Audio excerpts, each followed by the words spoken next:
اهلا بحضراتكم من جديد. رجعنا لكم مره تانية، والحقيقه احنا راجعين على موضوع مهم جدا. يمكن كنا بنتكلم في بدايه الحلقه عن دكتور مصطفى مدبولي رئيس الوزراء، واعلنوا امبارح عن انطلاق المرحله الثانيه من برنامج الاصلاح الهيكلي للاقتصاد المصري، وانه دي مرحله ملهاش اي علاقه بالاعباء الماليه زي المرحله اللي فاتت، لكن ليها علاقه مباشره باصلاح منظومه التدريب المهني وتطوير اسواق المال، ايضا تطوير الصناعه المصريه والزراعه. خلينا نعرف تفاصيل اكتر من دكتور علي الادريسي الخبير الاقتصادي. صباح الخير على حضرتك يا دكتور، منورنا في صباح الخير يا مصر. صباح النور عليكم وعلى كل المصريين. منورنا يا دكتور. بنور حضرتك يا فندم. طيب دكتور، يمكن المرحله الاولى بدات في 2016 وكانت معنيه بملفات بعينها، منها التشييد والبناء وايضا قطاع الطاقه، وشفنا فيهم بالفعل تقدم كبير جدا وانعكس بشكل كبير جدا على الاقتصاد المصري، ويمكن ده ساعدنا بشكل كبير جدا ان احنا نتحمل أعباء فيروس كورونا وجائحة فيروس كورونا. عايز أسأل حضرتك على ملامح المرحلة الثانية من هذا الإصلاح الاقتصادي، ويعني إيه، يمكن الناس مش مستوعبة قوي يعني إيه برنامج الإصلاح الاقتصادي الشامل. طيب خلينا نبدأ بس إن من 2016 كان جزء أصيل برضه من الإصلاحات هو الإصلاحات المالية والنقدية، صحيح. لأن احنا أخذنا مجموعة كبيرة من القرارات اللي كانت مهمة جدا سواء على مستوى السياسات المالية عشان نعمل نوع من أنواع الترشيد للإنفاق، ابتدينا نعيد النظر في منظومة الدعم بحيث إن هي تصل إلى مستحقيها، عالجنا مشاكل كتيرة جدا كنا بنعاني منها في الجزء الضريبي، وازاي ان احنا ابتدينا نستخدم اليات حديثه تقدر ان هي ترفع من كفاءه تحصيل الضرائب. على مستوى السياسات النقديه خدنا قرار مهم جدا زي قرار التعويم وغيرها من القرارات اللي قدرت تدي صلابه للاقتصاد المصري وقدره ان هو يقدر يواجه جائحه كورونا، وقدرنا ان احنا نوفر مخصصات تقدر باكثر من 100 مليار جنيه لمواجهه هذه الجائحه، بجانب عديد من المبادرات والمساعدات اللي توجهت للقطاعات الاكثر تضررا. ابتدينا ان احنا نفكر في مرحله ثانيه مرتبطه بالاصلاحات الهيكليه. طيب يعني ايه اصلاحات هيكليه، او ايه اللي معني او اللي انا عاوز اوصل له بهذا الاصلاح؟ احنا عندنا قطاعات الاقتصاد الحقيقي او القطاعات المنتجه داخل الاقتصاد اللي هي بتتمثل بشكل كبير في الزراعه والصناعه بجانب قطاع الاتصالات وتكنولوجيا المعلومات. دول 3 قطاعات مهمين جدا الدوله بتعول عليهم ان هي ترفع من نسبه مساهمتهم داخل الناتج المحلي الاجمالي، بحيث ان هي تضمن صلابه اكبر للاقتصاد، يقدر ان هو يوفر فرص عمل بشكل اكبر، بتقدر تدي مرونه للاقتصاد لمواجهه الصدمات سواء كانت صدمات داخليه او صدمات خارجيه. وده الجزء كمان اللي بيضمن لي استمراريه التحسن في معدلات النمو الاقتصادي. يعني ايه؟ احنا كنا فترات كبيره جدا بنحقق معدلات نمو اقتصادي كبيره، احنا حققنا في وقت من الاوقات 7% وكانت ارقام، لكن هتلاقي حضرتك دايما بالظبط يعني 7%، وبعد كده نبتدي ننزل ل 4.5 نبتدي وما كانش على فكره يعني احنا دلوقتي بنعاني من جائحه كورونا اللي مأثره على الاقتصاد العالمي، ما كانش في الوقت دوت في ازمات وصدمات بنفس الحجم الصدمه الحاليه اللي احنا بنواجهها. وللاسف الشديد كنا بنلاقي اي ازمه داخليه او خارجيه كانت بتخفض بشكل كبير جدا من معدلات النمو. فكره ان احنا يبقى عندنا اعتماد اكبر على القطاعات الاقتصاد الحقيقي على الزراعه والصناعه، برضه مش عاوز اخدها من جزئيه المرونه ولا من جزئيه توفير فرص العمل، لكن كمان ازاي ان هي بتقدر ترفع من مستوى معيشه المواطنين، بتقدر توصلني لتحقيق الاكتفاء الذاتي بنسب اكبر في الاقتصاد، بمعنى ان انا بقلل من الفجوه الغذائيه، بقدر ان انا اوفر احتياجاتي من الغذاء، بقدر ان انا حتى بالنسبه للتصنيع حتى لو انا المنتجات مش هقدر ان انا اصنعها بنسبه 100%، لكن بقدر ان انا ادخل مكون محلي بنسب اكبر، مشروعات صغيره ومتوسطه. ولو احنا خدنا بالنا برضه هنلاقي ان جهود الدوله في الملفات ديت هي مش وليده اللحظه، لا واحنا كمان شغالين على اصلاحات ماليه ونقديه. سؤال مهم ابتدينا نتحرك اللي قاعد بيتفرج دلوقتي يقول لك طب ما عايز اطور البلد، عايز اخلي في رخاء، زي ما عايزين تبتدوا في المرحلة الثانية، ازرع الأرض، ابني لي مصنع، اشتغل فرصة عمل، يبقى حققت زرعت أكلي وعملت اكتفاء ذاتي من الغذاء وشغلتني في مصنع. كان المفروض نبتدي الأول بالصناعة والزراعة، إيه اللي خلانا نبتدي بتعويم الجنيه والأسعار تغلى علينا؟ ما كنا نبتدي أحسن بالزراعة ويجي لنا فلوس وبعدين نبقى نعوم براحتنا عشان ما نتأثرش بالفلوس. وهي فين الفلوس اللي أنا كنت أعمل بيها؟ وهو ده السؤال، احنا كنا هنجيب منين فلوس ان احنا نعمل ونبني المصانع واحنا اساسا عندنا مشاكل في السياسات الماليه ومشاكل في السياسات النقديه؟ وكان عندي مشكله بقى اكبر يمكن كتير ما بياخدش باله منها، ثقه القطاع الخاص في الاقتصاد المصري. القطاع وعلى الخاص فكره الداخلي والخارجي. كل المستثمرين سواء كانوا محليين او اجانب، لان برضه احنا عندنا اعتقاد يعني للاسف خاطئ ان لازم مستثمر محلي ده يستثمر في مصر. المستثمر هو مستثمر بيستثمر امواله ايا كان البلد اللي هتحقق له اعلى ربح. احنا كان عندنا مشكله مع القطاع الخاص بشكل كبير، لانه ما كانش عنده ثقه في اداء الاقتصاد المصري، شايف ان مستويات العجز بتزيد، شايف مستويات الدين بتزيد، مش شايف رؤيه اقتصاديه واصلاحات اقتصاديه حقيقيه، شايف ان احنا عندنا مشاكل مرتبطه بعدم استقرار سياسي وعدم استقرار امني فبتاثر على اداء الحكومه وعلى الخطط الاقتصاديه، وده كان في ربط كبير. كان عندنا مشاكل مع عديد من الدول، وعندنا خلط في الامر بما يحدث في مصر في وقت ما. فبالتالي دي كلها كانت اشكاليات. ان انا استعيد ثقه القطاع الخاص في ما يحدث في مصر من خطوات اقتصاديه واصلاح، ان انا ابتدي اخد مشروعات قوميه تبتدي تدي الثقه للقطاع الخاص، واعمل نوع من انواع الاستثمار المشترك، لان برضه المشروعات القوميه ديت مش الدوله بتعملها لوحدها، ده انا بشارك القطاع الخاص، فبالتالي بقدم فرص استثماريه واعده. ابتديت اتحرك على ملفات مهمه زي الشمول المالي والتحول الرقمي، وابتديت ان انا ارفع من جوده الطرق، وابتديت اتحرك على ملفات كبيره جدا بحيث ان انا اجذب القطاع الخاص، وابتدي ان انا بقى اوجهه نحو قطاعات الزراعه، الصناعه، تكنولوجيا المعلومات، علشان ابتدي ان انا استفيد كمان من الاستثمارات والتعاون معاها. يرد في ان الاكل هيبقى موجود اكتر، الزرع هيبقى موجود اكتر، الاسعار ممكن تنزل، المرتبات تزيد، ويوفر فرص عمل. يعني احنا بنتحدث كمان على نسبه المساهمه للثلاث قطاعات دول، كانت يمكن العام الماضي ما يقرب من حوالي 25% ل 20 ل 25%.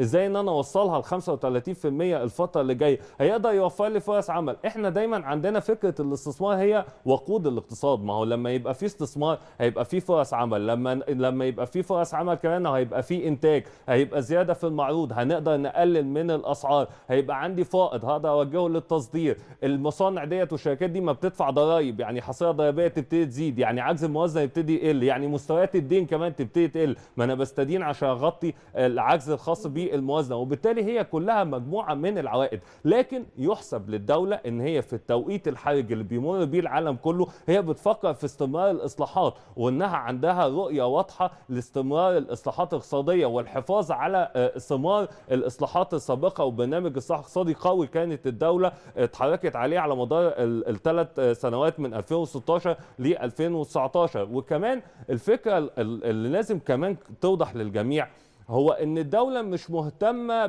بمحافظات دون الاخرى. يعني بمعنى احنا بدانا بتنميه سيناء، وبعد كده ابتدينا على انشاء المدن الجديده، ابتدينا نتحرك على تنميه صعيد، ابتدينا نتحرك على تنميه الريف المصري، وبالتالي كل المصريين بيستفيدوا من ثمار التنميه. وده موضوع ما كانش موجود لعقود كثيره جدا. لا احنا كنا بنركز على القاهره الكبرى بنسبه كبيره، لكن كنا بنشوف دايما الصعيد والريف، وبنشوف محافظات سيناء كانت بتعاني من تهميش. الدوله بتتحرك بخطوات متوازيه في كافه النقاط. طيب دكتور، يعني زي ما سمعنا دكتور مصطفى مدبولي اتكلم عن انه الفتره اللي جايه هي مش فتره اعباء ماليه، زي ما حضرتك كنت بتتكلم انه في المرحله الاولى حصل تعويم للجنيه، وبالتالي حصل ارتفاع للاسعار، والناس كانت بتتكلم عن انه فعلا الوضع بقى صعب عليهم شويه. حتى يمكن دكتور مصطفى مدبولي وسياده الرئيس عبد الفتاح السيسي اتكلم اكتر من مره انه المواطن المصري هو من تحمل ومن دفع تكاليف هذا برنامج هذا الاصلاح. طبعا عايز اسال حضرتك عن الفتره اللي جايه، يعني المواطن دلوقتي بيتساءل، يعني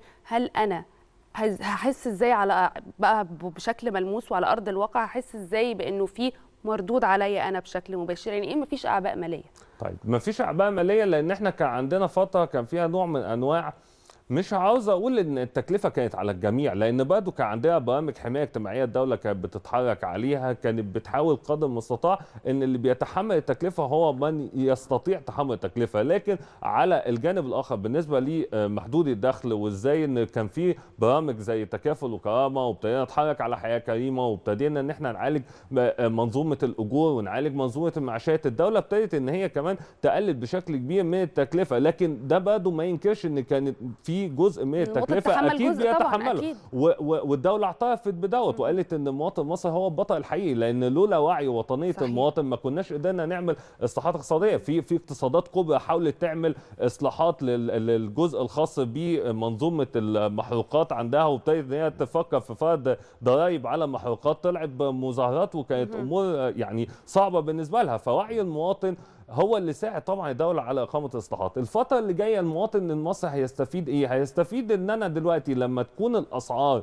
بالنسبه لنا مستقره وبيحصل فيها نوع من انواع التراجع بالنسبه للسلع الاساسيه وان هي تكون متوفره، ما انت بتستفيد. لما يكون عندي نوع من انواع الزياده من جدا، وجزئيه الدخل الحقيقي دي هي مختلفه تماما عن الجزء النقدي. بمعنى كنا دايما بنشوف لسنوات طويله جدا الموظف على سبيل المثال بيشوف ان هو مرتبه على سبيل المثال لو قلنا ان هو 2200 جنيه كان بيقول طب هيزيدوا هيبقى 2300، بس ده الاسعار زادت بمعدلات اكبر من الزياده، فالدخل النقدي ممكن يحصل فيه زياده. لكن انا دايما بيهمني الدخل الحقيقي، مقدار السلع والخدمات اللي بيحصل عليها الفرد في مقابل وحداته النقديه. وبالتالي تراجع معدلات التضخم ده مكسب كبير جدا للمواطن، بحيث ان مقدار السلع والخدمات اللي يحصل عليها في وحدات وقتيه متوقع في العام المالي اللي جاي معدل التضخم هينزل اكتر، هيبتدي ان هو يحصل فيه نوع من انواع التراجع.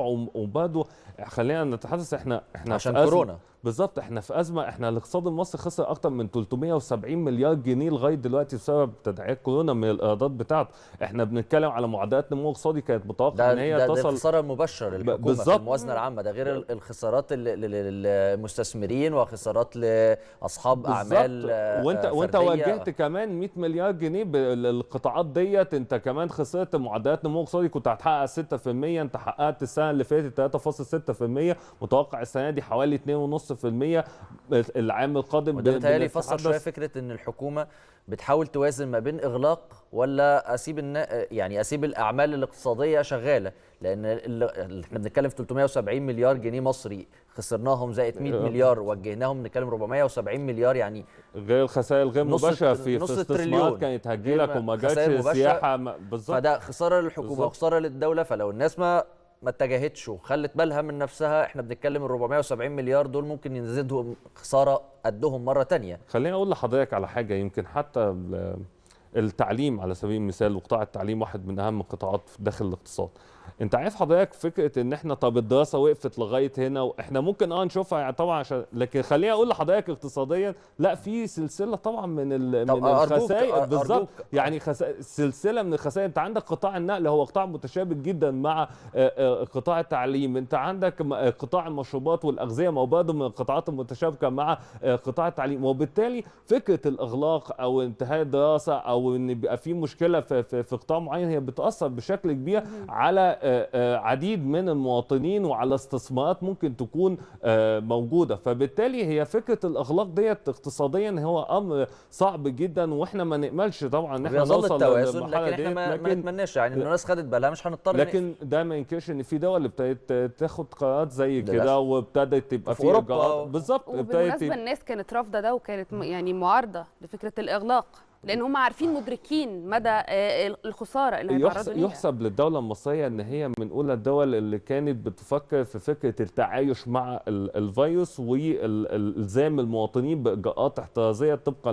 للقانون. وبعد كده ابتدينا وشفنا ان كتير من الدول ابتدت ان هي تاخد فكره التعايش ديت، وابتدت ان هي تبتعد عن فكره الاغلاق الكامل للاقتصاد، لان لقينا كمان ان حتى الاغلاق الكامل دوت ما اتاش يعني بثماره في تقليل الاصابات او تقليل عدد الوفيات من الفيروس. وبالتالي فكره التعايش هو دوت اللي العالم ابتدى يتحرك عليه. ولو في اغلاق بيبقى اغلاق جزئي، لكن ده برضه ما ينكرش ان الاغلاق الجزئي دوت خسائره برضه على الاقتصاد بتبقى كبيره. عندنا قطاعات كتيره ابتدت ان هي تتاثر، والعماله الغير منتظمه العماله غير منتظمه، وابتدينا نوجه مساعدات بالنسبه لهذه العماله. طيب دكتور، لو هنتكلم على، خلينا نرجع تاني للمرحله الثانيه من برنامج الاصلاح الاقتصادي. الدكتور مصطفى مدبولي اتكلم عن انه هيتم هذا الاصلاح عن طريق 7 بنود، منهم التركيز على التدريب المهني وتحرير التجاره. لو حضرتك تشرح لنا ده يعني ايه؟ الدوله ابتدت تتحرك على مجموعه من المحاور، جزء منها ازاي يبقى في نوع من انواع تحرير التجاره، لان انا عاوز اعوض طبعا مشاكل مرتبطه بكورونا. تحرير التجاره دوت علشان يبتدي يبقى موجود. احنا كان عندنا مشاكل ما ننكرهاش موجوده في كتير من القوانين منظمه لعمليه الاستيراد والتصدير، وكان عندنا مشكله في الجمارك. الشباك الواحد ابتدينا ان احنا بقى نعدل، ابتدى يبقى وزاره الماليه يبقى عندها قانون خلاص هيبتدي يخش حيز التنفيذ مرتبط بمنظومه الجمارك، وده قعد مثلا حوالي 50 سنه ولا اكتر من 50 سنه ما كانش بيتعدل، فاتعدل وابتدى يخش فعلا فكره الشباك الواحد. ابتديت ان انا اوفر على المستورد، احنا بنتكلم عن 26 جهه ان انا ارخصها له في جهه واحده، فابتديت اوفر من الوقت والمجهود والتكلفه، وكمان ازاي ان الجزئيه دي هتنعكس على اسعار السلع في السوق المحلي. ما هو برضه مستلزمات الانتاج دي كانت بتقعد في المينا بالاشهر وساعات بالسنه، ما هي دي كلها تكلفه، فالتكلفه دي مش المستورد هو بيدفع ايجار ارض في الجمرك بالظبط، هو هينقل التكلفه ديت على المستهلك. صحيح. فبالتالي دي كلها كانت تاثيرات على الاسعار في السوق. فانا لما بعمل التحقيق دوت جزء منه هيستفيد منه طبعا المواطن في ان اسعار السلع يحصل فيها نوع من انواع التراجع، وبالتالي ده يخدم معدلات التضخم اللي احنا